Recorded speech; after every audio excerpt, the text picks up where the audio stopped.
تو اس اعتبار سے یہ دونوں چیزیں جو ہے پاکستان کی تاریخ کا حصہ بن چکی ہیں، اور اگر سیاستدان میدان میں نہ ہوتے اور یہ باتیں ہم روڈوں پہ آ کر ریکارڈ پہ نہ لاتے تو شاید تحریر بن جاتی۔ دیکھیے، جو حکومت خود گاندھی کے نتیجے میں آئی اور ہم 3 سال سے اس کو گاندھی کے ذریعے آئی ہوئی حکومت سمجھتے ہیں، اگر وہ ہمیں انتخابی اصلاحات دے تو یہ قیامت کی علامات ہو سکتی ہیں۔ اس پر تو سمجھ میں نہیں آتا کیسے لوگ سوچ رہے ہیں اور کس طرح ان کو جرت ہو رہی ہے کہ وہ پاکستانی قوم کو ایک شفاف انتخاب کا قانون دیں۔ کئی اکتوبریں ہمارے اوپر گزری ہیں۔ پاکستان کی قوم نے جب سے بنی ہے تو سن 58 میں، سن 77 میں، 99 میں، ابھی اس وقت کتنے اکتوبر اور کتنے جولائیاں اور کتنے ہم بھگت چکے ہیں اس حوالے سے۔ یہ بڑی سخت جان قوم ہے۔ یہاں پہ لیں گے ایک بریک، اور بریک کے بعد واپس آئیں گے اور بھی ہم موضوعات آپ کے ساتھ شیئر کریں گے۔ ہمارے ساتھ رہیے گا، بریک کے بعد حاضر ہوتے ہیں۔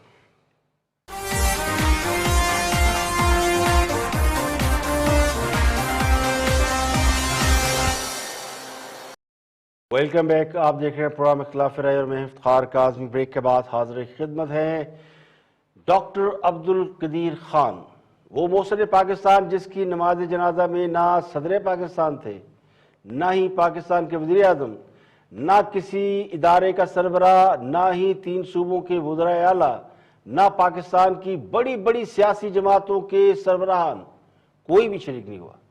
پاکستان کو ایٹمی طاقت سے سرفراز کرنے والا اتنا بڑا ہیرو، اس کی بے قدری پر آج پورا پاکستان خون کے آنسو رو رہا ہے۔ کیا ڈاکٹر قدیر کا جرم ان کے اس کارنامے سے بڑا ہے جس کارنامے پر ہمارے سینے خوشی سے پھول جاتے ہیں، جس کو مشرف نے امریکہ کے الزام پر نظر بند کر دیا اور ساری زندگی ان کی بندوقوں کے سائے میں گزر گئی، آزادی کی چند سانسیں بھی انہیں نصیب نہ ہو سکی؟ یہ یعنی ہم سب مل کر ڈاکٹر قدیر کی موت کا انتظار کرتے رہے اور پھر اللہ تعالیٰ نے ان کو اس سے رہائی دے دی، تو انہیں نشان عبرت بنانے والے آج بھی ایڑیاں رگڑ رہے ہیں، لیکن موت ان کے مقدر میں نہیں ہے۔ تو اس سے بڑا المیہ اور کیا ہو سکتا ہے کہ ایٹمی قوت بننے کا خواب دیکھنے والے ذوالفقار علی بھٹو، اسے شرمندہ تعبیر کرنے والا کسی حد تک ضیاء الحق، اور اسے دنیا کے سامنے آشکار کرنے والا نواز شریف، اور اس سب کو بنانے والا، اس کا خالق ڈاکٹر قدیر، یہ سب ناقدری کا شکار ہو گئے۔ تو کسی کو کیا قصوروار ٹھہرائیں؟ اپنے گریبان میں جھانکے یا اپنی چارپائی کے نیچے، پنجابی میں کہتے ہیں ڈانگ پھیریں، تو سب کچھ اپنے گھر سے نکلے گا۔ ڈاکٹر قدیر صاحب دنیا سے پردہ فرما گئے اور جاتے ہوئے بھی مسکرا رہے تھے کہ یہ کیسی قوم ہے جو اپنے محسنوں کے گریبان چاک کرنے چل پڑتی ہے اور حقائق سے زیادہ پروپیگنڈے پر یقین کر لیتی ہے۔ کبھی تو اس کی آنکھیں کھلے گی اور کبھی تو اسے عقل آئے گی۔ تو ڈاکٹر صاحب کی موت پر ہمیں افسوس ہے، اور ظاہر ہے یہ افسوس جب تک ہم زندہ ہیں یہ رہے گا۔ ان کی قبر پر ساغر صدیقی کا یہ مصرع لکھا جانا چاہیے، جانے کس جرم کی پائی ہے سزا یاد نہیں۔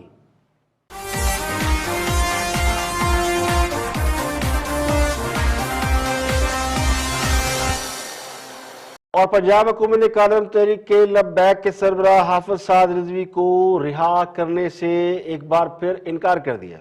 پنجاب حکومت نے لاہور ہائی کورٹ کی جانب سے نظر بندی ختم کرنے کا فیصلہ سپریم کورٹ میں چیلنج کر دیا ہے۔ حکومت پنجاب نے کالعدم تحریک لبیک پاکستان یعنی ٹی ایل پی کے سربراہ سعد حسین رضوی کو رہا کرنے کا فیصلہ سپریم کورٹ میں چیلنج کیا ہے۔ 2 روز قبل ہی سپریم کورٹ کے ریویو بورڈ نے حکومت پنجاب کی جانب سے سعد رضوی کی نظر بندی میں توسیع کے لیے دی گئی درخواست واپس لینے کا اعلان کیا تھا، جس کے بعد ریویو بورڈ نے اس بات کا فیصلہ کیا تھا کہ اگر حافظ سعد رضوی کسی اور مقدمے میں ملوث نہیں ہیں، ان پہ کوئی اور کیس نہیں ہے، تو انہیں کورٹ سے انہیں پھر جیل سے رہا کر دیا جائے۔ تو اس وقت حکومت پنجاب نے یہ درخواست واپس لے لی، تو کالعدم تحریک لبیک کے لوگ اس بات کی تیاری کر رہے تھے کہ ان کے امیر کو رہا کر دیا جائے گا، لیکن ایک بار پھر صوبائی حکومت نے درخواست میں سعد رضوی کے چچا امیر حسین کو فریق بناتے ہوئے موقف اختیار کیا ہے کہ لاہور ہائی کورٹ کے سعد رضوی کو رہا کرنے کے حکم میں قانونی تقاضے پورے نہیں کیے گئے. تو اس بات کو جواز بنایا گیا جی کہ جو لیگل ریمیڈیز تھی وہ پوری نہیں کی گئی. اس لیے سپریم کورٹ میں جو درخواست پنجاب حکومت کی طرف سے دائر کی گئی ہے اس میں یہ کہا گیا ہے کہ ہائی کورٹ کو کیس سے متعلق تفصیلی ریکارڈ ہی نہیں دیا گیا تھا، جس کی وجہ سے حکومت نے جو سعد رضوی کو نظر بند کرنے کا فیصلہ کیا تھا وہ درست ہے، ان کی رہائی کا فیصلہ درست نہیں ہے. تو حکومت پنجاب نے درخواست میں یہ استدعا کی ہے کہ لاہور ہائی کورٹ کے فیصلے کو کالعدم قرار دیا جائے. لاہور ہائی کورٹ نے 1 اکتوبر کو علامہ سعد رضوی کی نظر بندی کو کالعدم قرار دے دیا تھا اور اس کے بعد انہوں نے رہا کرنے کا حکم دیا تھا، جس کے خلاف اپیل میں گئی تھی پنجاب حکومت. اور بعد میں جب ریویو بورڈ کے سامنے یہ معاملہ گیا جسٹس باقر رضوی کے سامنے، جسٹس مقبول باقر کے سامنے، تو انہوں نے اس کو ریویو کے حوالے سے جب سماعت شروع کی تھی تو اس وقت پنجاب حکومت بیک آؤٹ کر گئی تھی، کیونکہ انہوں نے اس حوالے سے پنجاب حکومت سے دریافت کیا تھا کہ ان کے پاس کون سی ایسی گراؤنڈ ہے جس کی بنیاد پر وہ حافظ سعد رضوی کی نظر بندی میں توسیع چاہتے ہیں. تو پنجاب حکومت وہ گراؤنڈ پرووائڈ نہیں کر سکی تھی. اس کے برعکس پنجاب حکومت نے وہ اپیل واپس لے لی نظر بندی میں جو توسیع کے لیے کی تھی. تو اس کے بعد ریویو بورڈ نے کہا تھا کہ ان کو رہا کر دیا جائے، لیکن ایک بار پھر پنجاب حکومت کی جانب سے اس فیصلے کو اب سپریم کورٹ میں چیلنج کر دیا گیا ہے اور ان کو رہا کرنے سے رہا کرنے سے تو انکار کر دیا ہے. اب یہ معاملہ سپریم کورٹ کے سامنے ہے کہ وہ اس پر کیا فیصلہ دیتی ہے.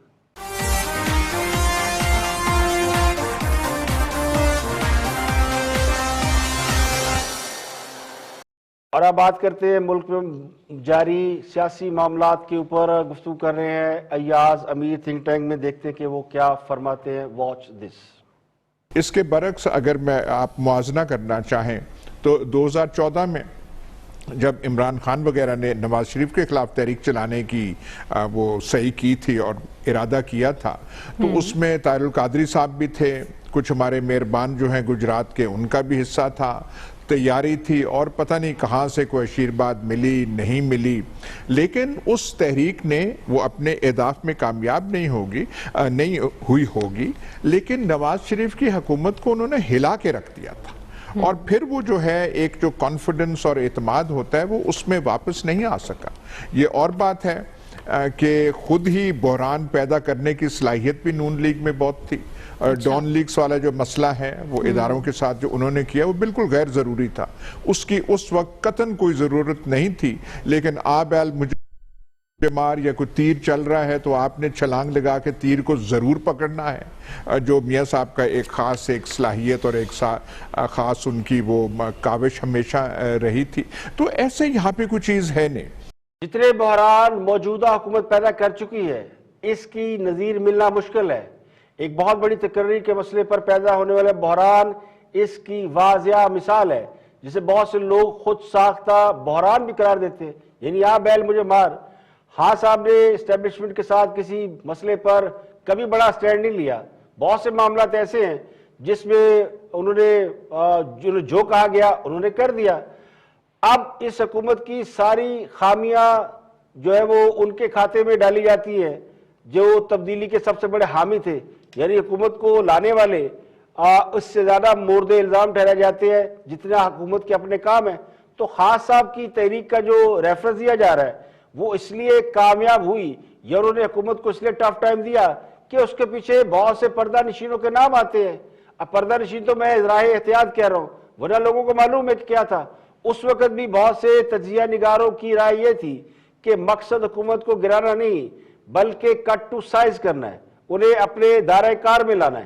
اس لیے اپوزیشن کی بہت سی تحریکوں کو حکومت پر دباؤ کی کوشش قرار دیا جاتا ہے. اگر ایسا نہ ہو تو پھر حکومتیں دباؤ کا شکار نہیں ہوتی. یعنی حکومتوں کو اگر حکومتیں اوقات سے باہر ہو جائے، بات نہ مانے یا منہ زور ہو جائے، گردن میں سریا آ جائے، 36 مثالیں دی جا سکتی ہیں، تو پھر انہیں قابو میں لانے کے لیے بہت سی ایکٹیویٹی کی جاتی ہے. تو موجودہ اپوزیشن نے چونکہ بہت سے سٹیک ہولڈرز کی اپوزیشن کو حمایت حاصل نہیں ہے تو انہیں کامیابی نہیں ملی. یعنی جن فیکٹر کی وجہ سے اپوزیشن کامیاب ہوتی رہی ہے اس بار وہ فیکٹر نہیں ہے. اب پہلی بار پرائم منسٹر بظاہر کسی ایشو پر سٹینڈ لیتے نظر آ رہے ہیں. اگر وہ اسی طرح کھڑے رہے تو یہ توقع کی جا سکتی ہے کہ انہیں بھی اسی قسم کی صورتحال کا سامنا کرنا پڑ سکتا ہے جو ان سے پہلے آنے والوں کو کرنا پڑا. آج کے لیے اتنا ہی. کل پھر حاضر ہوں گے مزید خبروں تبصروں کے ساتھ. پروگرام اختلاف رائے سے افتخار کاظمی کو اجازت دیں. اپنا بہت بہت خیال رکھیے.